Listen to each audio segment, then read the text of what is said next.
एक समय की बात है। एक घना और विशाल जंगल था जिसका नाम था सपना वन। यह जंगल अपनी हरियाली और यहाँ के जानवरों के लिए प्रसिद्ध था। हर प्राणी अपने आप में अद्भुत और शक्तिशाली था।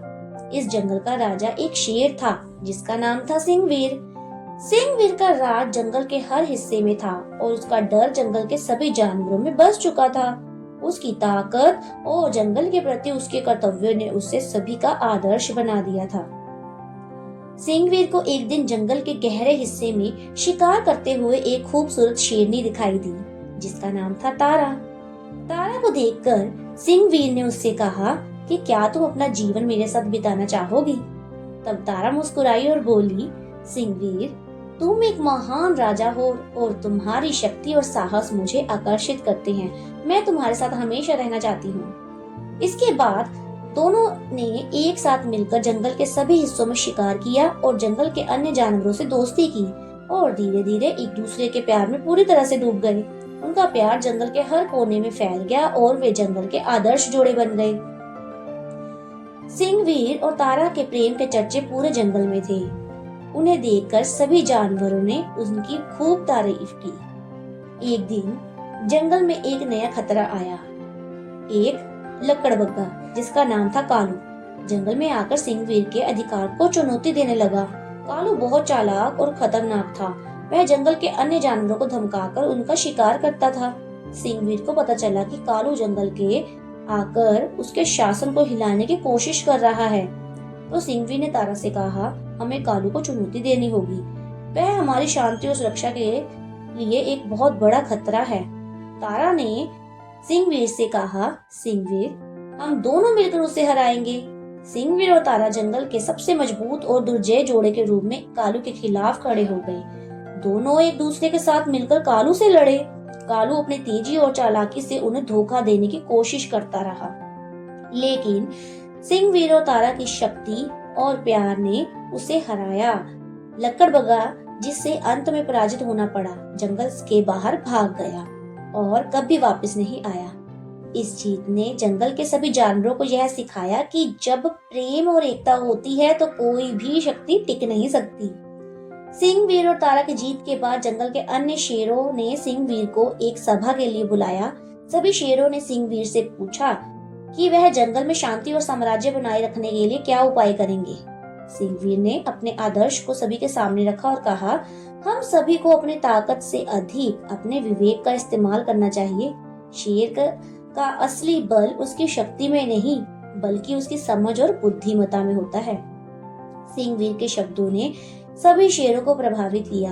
उन्होंने जंगल में शांति और न्याय स्थापित करने का संकल्प लिया। सिंहवीर और तारा के आदर्शों ने जंगल के सभी जानवरों को सिखाया कि सच्चा प्यार, एकता और समझ ही किसी भी संघर्ष को समाप्त कर सकते हैं। उनका राज और प्यार हमेशा जंगल में जीवित रहा और सपना वन एक आदर्श स्थल बन गया जहां हर प्राणी एक दूसरे के साथ प्रेम और सम्मान से रहता था। सिंहवीर और तारा का नाम हमेशा याद किया जाएगा और उनका प्यार जंगल के हर कोने में सुना जाएगा। अंत में सपना वन में सुख और शांति का वातावरण बन रहा और हर दिन प्रेम और विश्वास की शुरुआत होती रही।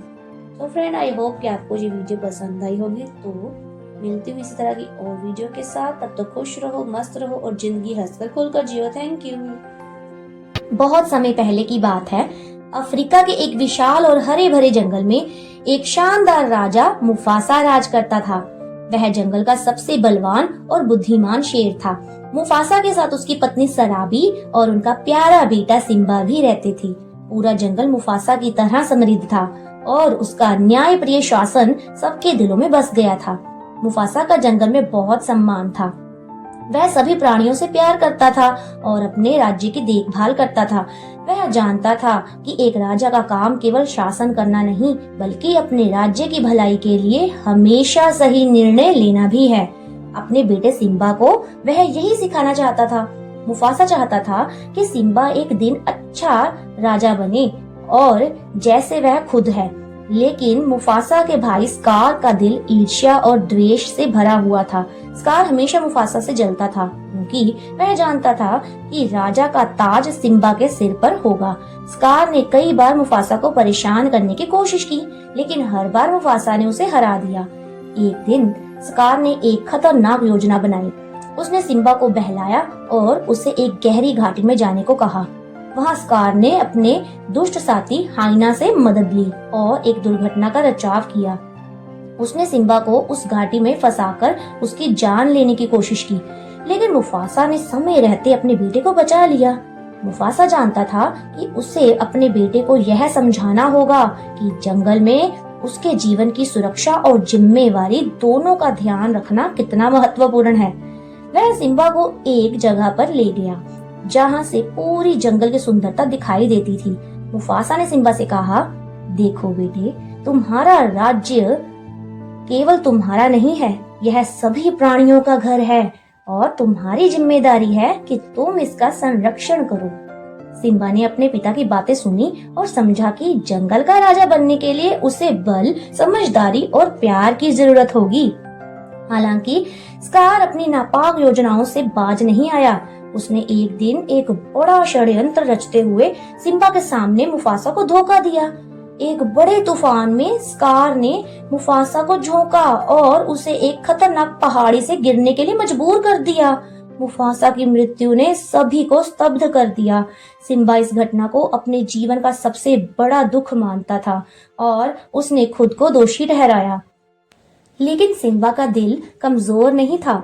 उसकी माँ सराबी और अन्य जंगली प्राणियों ने उसे समझाया कि वह केवल एक दुर्घटना का शिकार हुआ था। सिम्बा को यह महसूस हुआ कि अपने पिता की तरह जंगल का राजा बनने के लिए उसे आत्मविश्वास और साहस चाहिए था।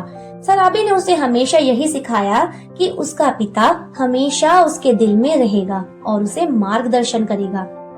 सिम्बा ने जंगल छोड़ने का निर्णय लिया, लेकिन उसके दिल में अपने पिता की याद और उत्तरदायित्व था। वह एक अजनबी धरती पर चला गया जहाँ उसने तिमोन और पुम्बा नामक दो दोस्त बनाए। यह दोनों उसके जीवन का एक नया दृष्टिकोण सिखाते हैं। हकूना मटाटा यानी चिंता मत करो, यह शब्द सिम्बा के लिए एक नई उम्मीद की तरह थी। हालांकि सिम्बा जानता था कि उसे जंगल वापस लौटना होगा क्योंकि उसकी जिम्मेदारियां उसे बुला रही थीं।